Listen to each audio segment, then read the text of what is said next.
Hi, today I wanted to talk to you about how I go from having a funny idea in my head to having a finished book in my hand. Now, you might wonder why we're out on a walk today. Well, this is because this is where my writing process often starts. It's rare for me to come up with ideas for my stories while I'm sitting at my computer. I usually come up with stuff while I'm out for a walk, I'm doing the shopping, I'm watching TV, or I'm sitting on the loo. Basically, I find my best ideas come when I least expect them.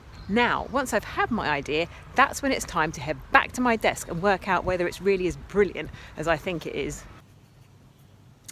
And the answer is, quite often, it's not. How about a school for wizards where everyone fears a character so evil they can't even mutter his name? I think it's been done. Basically, for every 10 ideas I have, I reckon one of them is halfway decent.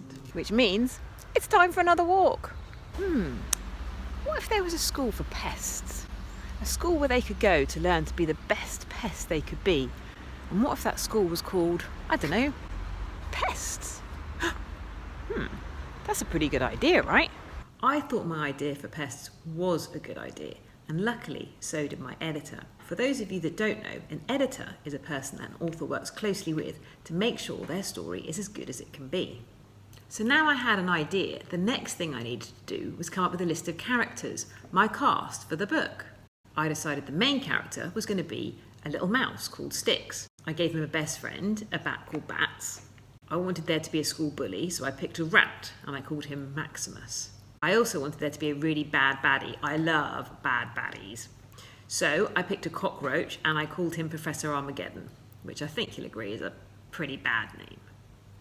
Once I'd worked out who was going to be in my book, I needed to figure out what was going to happen to them. I needed to work out a story. And to do that, I first needed to create a story arc. Now, I use a story clock like this one.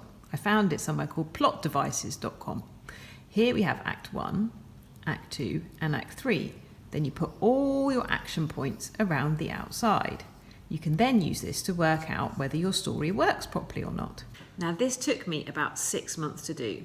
It's a really important but really difficult part of the process. You've got to get it right, or when you come to write your story, it can all go really wrong. Getting the mechanics of your story right is really, really important. I go for a lot of walks during this bit too. Now, how should I end the first act? Finally, after a lot of hard work, I had a synopsis that me and my editor were really happy with, and now it was time to turn it into a story. So next, I got out a notepad and a pencil. I never go straight to writing on my computer. Instead, in here, I create what I call a rough draft. Once I'd written 4 or 5 chapters in here, then I went to my computer and I wrote it up. And at this point, then I would tweak bits of the story or maybe embellish things that I'd written. I continued scribbling and writing for about 4 months until I'd filled up 2 whole notebooks. Job done? Well, not quite. Now it was time to send off my first draft to my editor. This is where the fun really begins. Now, I should warn all you budding authors out there that no matter how amazing you are, it is very unlikely that your editor is going to see your first draft, declare it brilliant and send it to print. It can take many, many drafts to get your work to a place where your editor and your publisher are happy. For example, PESTS, I think took me 5 full drafts to get there. The first changes that I had to make were so fundamentally huge that it took me 6 weeks working day and night to get them done. In total, from having the initial idea for PESTS to having this book in my hand, took about 2 years. And you know what I've got to do now? I've got to write the sequel, so I better get walking and thinking.